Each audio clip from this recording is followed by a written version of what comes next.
নমস্কার, কালচারাল টকিজের এক নতুন পর্বে আপনাদের সবাইকে স্বাগত। সম্প্রতি তপন থিয়েটারে একটি নাট্য উৎসবে নেতাজিনগর সরস্বতী নাট্যশালা প্রযোজিত নাটক নষ্টতারার খোঁজে মঞ্চস্থ হয়ে গেল। চলুন দেখে নেওয়া যাক এই নাটকের কিছু ঝলক।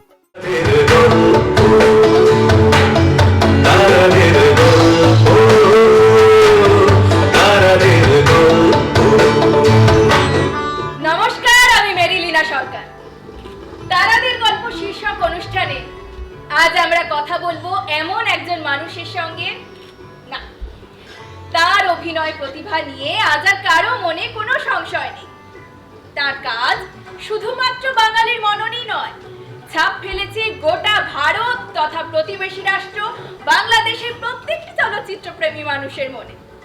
দেখো, বহু গ্রুপ কিন্তু খুব ভালো ভালো প্রযোজনা করছে, অথচ তারা তো তোমার মতো সেলিব্রিটি ফেস হায়ার করতে পারছেন না, বা ধরো খবরের কাগজে বিজ্ঞাপন দিতে পারছেন না, ন্যাচারালি কাউন্টার হচ্ছে না। তোমার কি বক্তব্য? দেখো, আমি তোমার এই কথাটার সাথে একমত হতে পারলাম না, কারণ বহুদিন ধরে মঞ্চে অভিনয় করার সুবাদে আমার একটা অভিজ্ঞতা হয়েছে। আমি তোমাকে সেটা একটু শেয়ার করি। আমার যেটা মনে হয়, যে কোনো নাটক মানুষের মন জয় করে, মানুষের কাছে পৌঁছে যায় শুধুমাত্র দুটো জিনিসের উপর বেস করে। এক হচ্ছে টেক্সট, আরেকটা হচ্ছে অ্যাক্টিং স্কিল। এই লোকটা বাড়ির মধ্যে ঢুকলো কি করে? আমি ঢুকিয়েছি দাদা। আমি ঢুকিয়েছি মানে? চেনা নেই, শোনা নেই, কোনো অ্যাপয়েন্টমেন্ট নেই, হুট করে একটা লোককে তুই বাড়ির মধ্যে ঢুকিয়ে দিলি। এই তো দিন দিন কাণ্ডকের লোক পাচ্ছে নাকি? এক মিনিট, তুমি আমার কথাটা শোনো। সকালবেলা আমি যখন বাজার করতে যাচ্ছি তখন দেখি উনি গেটের সামনে দাঁড়িয়ে আছেন। তা আমি ওনাকে জিজ্ঞেস করলাম যে কি দরকার। উনি বললেন যে তোমার সাথে দেখা করতে চান। বিশ্বাস করো দাদা, আমি একদম পাত্তা দিইনি, কারণ এরকম প্রচুর লোক আছে, সবাইকে কি আর বাড়ির ভেতরে। তো আমি বললাম দাদা শুটিংয়ে আছে, দাদার সাথে দেখা হবে, বলে আমি বাজারে চলে গেছি। ও বাবা, ফিরেও দেখি তখন উনি দাঁড়িয়ে আছেন। খানা রে মা, আরে তুই ছেলেটার কথা শুনবি না মা? শুনবি না তো? না, একবার খা মা, আমার মনে কষ্ট লাগে না? খা না মা, খা খা, কত কত যত্ন করে তোকে খাওয়াচ্ছি মা, খা খা রে মা, খা খা। খাবি নে, খাবি নে, রাগ করেছিস আমার ওপর? খাবি নে তুই?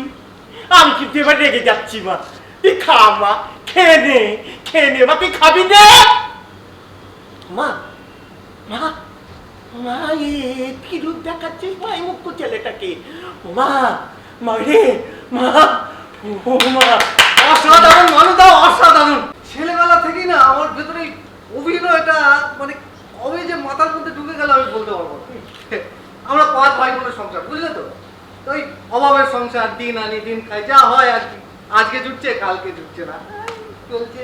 তার মধ্যে আবার অভিনয়, এটা বিলাসিতা ছাড়া আর কি কিছুই না। রোজ জামালি, রোজ জামালি। একদিন সব কিছু ছেড়ে ছুড়ে দিয়ে পালিয়ে এলাম এই কলকাতা। দুপুরবেলা রেশমি দি ফোন করেছিল, তোমার ফোন সুইচ অফ ছিল।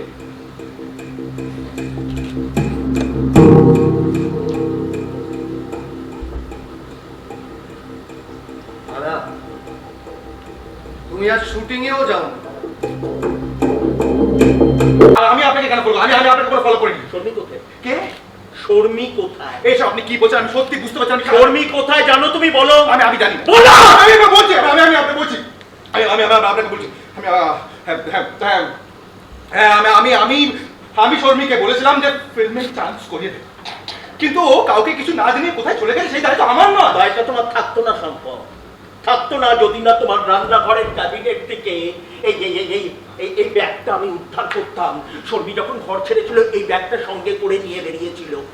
কোনোদিন তোকে দেখা যাবে না, তবু বুকের ভিতরে রেডিও অ্যাক্টিভিটি, অথচ মগজে অতীতের ঠোঙাওয়ালা, খোঁজে বিজ্ঞাপনে নিরুদ্দেশের চিঠি। ভাটিয়াকে আজ সন্ধ্যেবেলা আমি মেরে দিয়েছি। টলি ক্লাব থেকে টলতে টলতে বেরোচ্ছিল, তুলে নিতে খুব একটা অসুবিধা হয়নি।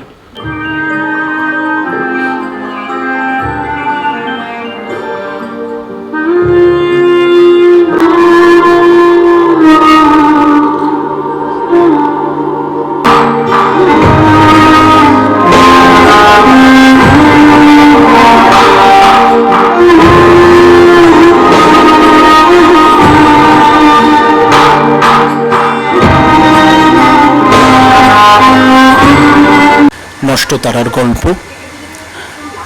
বলা যেতে পারে এই নাটকের আজকে আমাদের প্রথম প্রদর্শন ছিল। মুক্তপান নাট্য উৎসব হলো রাজডাঙ্গা দোতকের, যারা আমাদের খুবই কাছের দল, বন্ধু দল, তাদের এই নাট্যোৎসবে প্রথম শো আমরা করলাম, প্রথম প্রদর্শন করলাম আমরা নষ্ট তারার গল্প। ভালো দর্শক ছিল, গুণী মানুষেরা ছিলেন। সবথেকে ভালো লাগে এই যে নাট্যোৎসবগুলোয় কাজ করতে পেরে। এখানে না সত্যি কথাটা ঠিক, সংস্কৃতির আদান প্রদানটা হয়ে থাকে। নানান মানুষের সঙ্গে একই মঞ্চে গ্রিন রুমে দেখা হচ্ছে, কথা হচ্ছে। এই জিনিসগুলো আমরা একমাত্র কোনো ফেস্টিভ্যালেই পাই। তো যেটা সব থেকে ভালো লাগলো, এখানে আমাদের নষ্ট তারার গল্প, যেটা নাটককার পার্থ গোস্বামী নাটকটা করে, যেটা সব থেকে ভালো লাগলো যে মানুষ, এটা বহু পুরনো একটি নাটক এবং স্বীকার করতে দ্বিধা নেই, এই নাটকটি সোনারপুর উদ্যালকের সঙ্গে আমি প্রায় 17-18টা শো করেছি। তারপরে নাটকটি বন্ধ ছিল, তারপর নাটকটিকে একটু এডিট করে আমি নাটকটা আমার ব্যানারে, মানে নেতাজিনগর সরস্বতী নাট্যশালার ব্যানারে আমি নামালাম। আমি অদ্ভুতভাবে লক্ষ্য করলাম এই নাটকটা এখনো কতটা প্রাসঙ্গিক। ভীষণভাবে মানুষ সাড়া ফেলেছে, নিয়েছে এবং তাদের ভালো লেগেছে।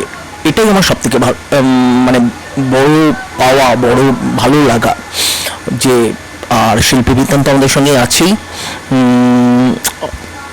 সব মিলিয়ে চলছে এখন প্রচুর শো, সবটাই অভিনয় নয়। নষ্ট তারার গল্প, সঙ্গে থাকবেন, আশীর্বাদ করবেন, সাহস যোগাবেন। নমস্কার।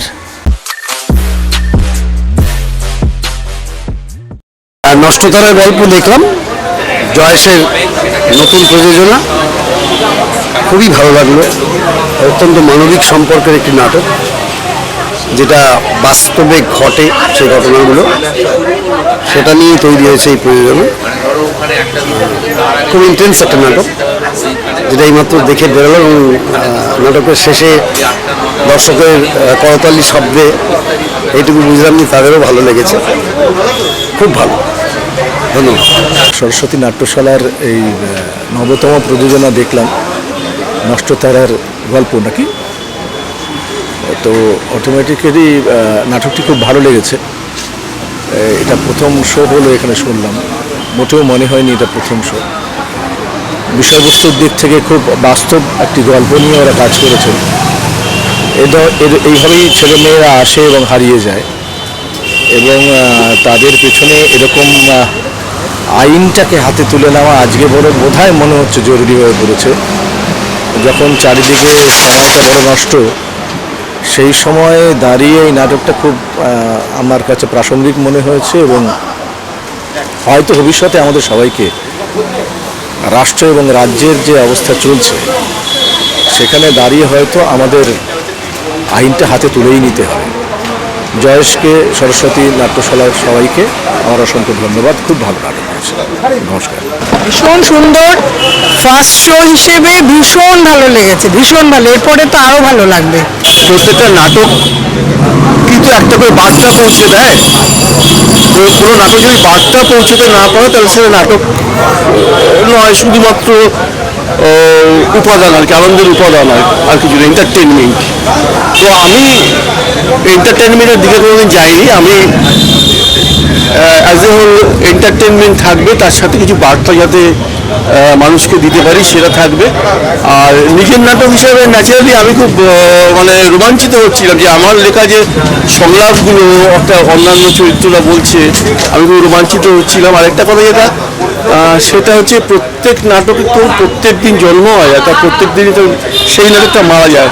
তার পরের দিন তখন যেটা মঞ্চায়ন হচ্ছে, তখন আবার নতুন করে সেই নাটকটার জন্ম হয়। তো সেই এইভাবে চলতে চলতে এই নাটকটা এসছে কিছু দূর, তারপরে আবার চলবে জয়েসদের সাথে, জয়েসের হাত ধরে এগোবে নাটকটা। এবং সবার কাছে অনুরোধ থাকবে, আপনারা থিয়েটারের সাথে থাকুন, থিয়েটারের পাশে থাকুন, নষ্ট তারার গল্প দেখুন। সরস্বতী নাট্যশালার প্রযোজনা নষ্ট তারার গল্প দেখলাম, খুব ভালো লাগলো। বিষয়বস্তু একেবারে সমসাময়িক, খুব ভালো অভিনয় করেছে আয়ুষ, জয়েশ তো নিজেই। বেশ প্রাণবন্ত অভিনয়। প্রথম অভিনয় বোঝা যাচ্ছে না। এই নাটকের আরও অনেক শো হোক, থিয়েটার তার নিজস্ব গতিতে মানুষের আত্মদর্শনের পথটা বেছে দিক, মানুষ তাদের ভালোবাসাটা দিয়ে থিয়েটারকে সমৃদ্ধ করুক, এই আশা করব, এই কামনা করব। রাজডাঙ্গা দোতকের জয় হোক। সরস্বতী নাট্যশালার এই নাটক অনেক অনেক অভিনয় হবে, এ আমার দৃঢ় বিশ্বাস। খুব ভালো লেগেছে। সবাই ভালো থাকুন, নাটকের পাশে থাকুন। সরস্বতী নাট্যশালার নষ্ট তারার গল্প অসাধারণ একটি নাটক। এই নাটকটি কিন্তু এখন সমসাময়িক বা সব সময়ই সমসাময়িক। আমি প্রায় 7-8 বছর আগে প্রথম এই নাটকটি দেখি। রাইটার যিনি লিখেছেন পার্থ গোস্বামী তখন অভিনয় করতেন নিজে। জয়েশ তখনও ছিল, আজও দেখলাম জয়েশের অনবদ্য অভিনয়। আমি আপনাদের বলবো যে আপনারা নাটকটি দেখুন। জয়েশলর নাটক আমাদের সবার কাছেই একটি সুখ্যাতি রাখে, আমরা নতুন কিছু পাই। আমার মনে হয় এই নাটকটি সেটি বহন করছে এবং প্রত্যেকের খুব ভালো লাগবে। আজকে দেখলাম পার্থ গোস্বামীর লেখা এবং জয়েশের নেতাজিনগর নাট্যশালার নষ্ট তারার গল্প। এর আগেও আমি দেখেছিলাম, জয়েশের অভিনয় দেখেছিলাম, পার্থদার অভিনয় দেখেছিলাম, এটা আবার দেখলাম। মানে আজকেই প্রথম শো দেখতে এসেছি, যথেষ্ট শরীর খারাপ তা নিয়েও দেখতে এসেছি। ভীষণ স্মার্ট প্রোডাকশন, জয়েশের অন্যান্য প্রোডাকশনের মতো এটাও। তবে আরেকটু প্রথম শো তো, দুটো তিনটে শোয়ের পরে নিশ্চয়ই সেটা আরও দারুণ একটা আরও স্মার্ট জায়গায় চলে যাবে অভিনেতারা সবাই। মানে আমি জয়েশের কথা ছেড়ে অন্যদের কথা বলছি, আর একটু তৈরি হয়ে যেতে হবে। এটা ভীষণ ভালো, মানে মিউজিক বেশ ভালো, লাইট তো খুবই ভালো, বিশেষ করে শেষের জায়গাটা তো খুব সুন্দর লেগেছে। আমরা দেখলাম এই নাট্যোৎসবের প্রথম নিবেদন নষ্ট তারার গল্প। নাটককার পার্থ গোস্বামী, প্রযোজনা নেতাজিনগর সরস্বতী নাট্যশালা।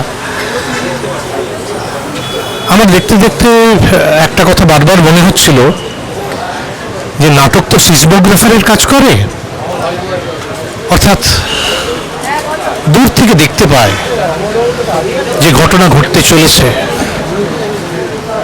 এবং মানুষকে হুঁশিয়ারি দেয় সে সম্পর্কে। আমরা তারই প্রতিফলন দেখলাম। নাট্য যে সমাজ দর্পণ তা পলে পলে অনুভব করলাম এই নাটক দেখে। সুন্দর টিমওয়ার্ক, সৎ প্রচেষ্টা, ভীষণ ভালো লেখা, স্ক্রিপ্ট ভীষণ ভালো।